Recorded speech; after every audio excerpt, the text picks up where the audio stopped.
Hello everyone, and thanks for joining me here today as I walk you through the first track off my album Evolution of Mind by Black Planets, dropping in 2017. Firstly, I'd like to point out how pretty and colourful my project is. I'm trying a new system of colour coding by grouping my instruments in gradient colours. That's why the drums go from orange to that horrible murky pond colour, and my synths are bright green because they're sharp, with the heavy stuff in red. I've done this to differentiate the intensity of the regions, making it easier to reference as I arrange my track. And you can also see I've colour coded the track headers and changed the logos on each track too. Here is where I reference my special Fat Bastard track. This makes Logic more fun and has rekindled my love for general housekeeping. Now this track is my first one without my Moog Sub Fatty. I decided to sell it so I could buy some Yamaha HS8s, and it's a decision I don't regret. It's also a learning experience as I was so dependent on the Moog that my overall style was suffering, so in giving myself this limitation I was able to try new creative things. Okay, let's get a move on. I've used a simple heavy extension pad chord which repeats like a drone, with very few variations throughout my track. You can see that I've separated my chained and unchained pads so I can have more control of the volume between the non-ducking and ducking parts, which glues the pads nicely together. Here is my little 808 Bing, as I like to call it, which just adds some slight interest as it's a very long intro, which is the way I like all of my tracks. A closed 16th note hi-hat is also being ducked and automated into the mix using a low-pass filter. I love this, and it's my new trick for introductions.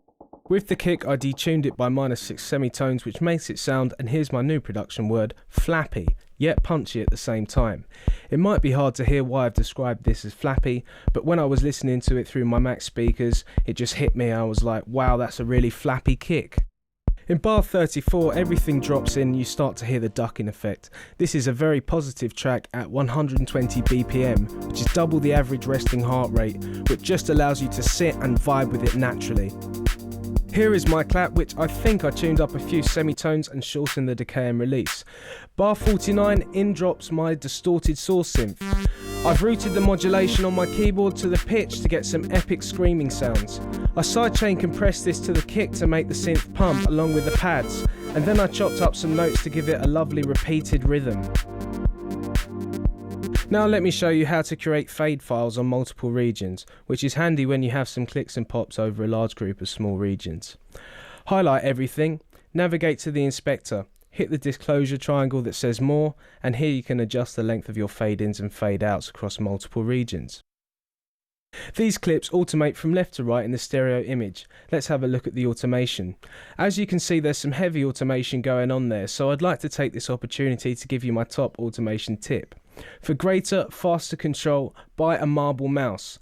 This makes everything much quicker and easier, and is also fantastic for editing velocity information and faders, as well as just general digital pots. This one cost me £17, and I can already see how beneficial it's going to be for my future productions. Now, this is dance music, so if you've been watching my last walkthroughs, you will have seen how often I use polyrhythm and polyharmony. This track was no exception. This part is a simple wave with the ADSR control routed to the assignable controllers of my Kurzweil K2600, aka The Beast. It complements my original riff and adds harmonic and rhythmical interest. Here, the EQ filter on the clap and pads drop around to 750 Hz, and we work our way back to another epic drop. Here we have a Stephen Hawking voice generator, quoting a part of a poem called Nemesis by H.P. Lovecraft. I love this because it says Black Planets in it, and this track in this style is my way of introducing my artist name, hence why it's the first track on the album. I have seen the dark you live. Now for the part we've all been waiting for. The synth I've named Fat Bastard drops in.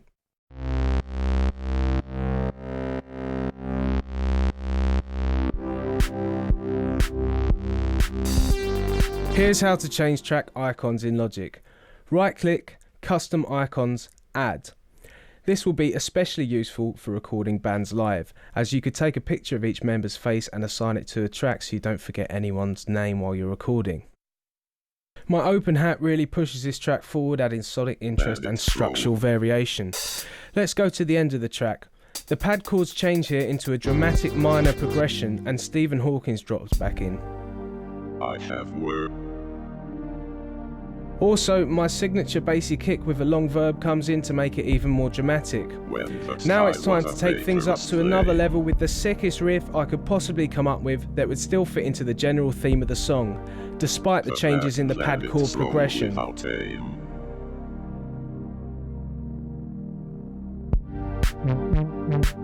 It's the ADSR patch I was talking about earlier, but this time the attack is very slow, so it wubs a fair bit. Mixing and mastering wise, this wasn't a hard mix. I made good production choices throughout making this track, which meant all I needed to do was add some slight reverb on most of the parts, parallel compression for the kick, and of course the ducking effect using Native Instruments solid bus compressor. The mastering chain was even easier. It's just a compressor and a limiter to bring it up to 0 dB. I didn't use an exciter as I thought it was already exciting and I didn't want anyone's ears to catch fire. I haven't even used a linear EQ, the track just got to a natural point of being done, so it was an easy decision to just leave it as it was and release it. A good tip for production is not to follow conventional rules when it comes to mixing and mastering. It's better to know exactly why you're using a plugin instead of using it because the professionals use it. Thanks for watching. I hope whoever is watching my walkthroughs is learning some things they didn't know before, or at least is interested in my workflow and my tracks. All the best, stay creative, Dan. Done it.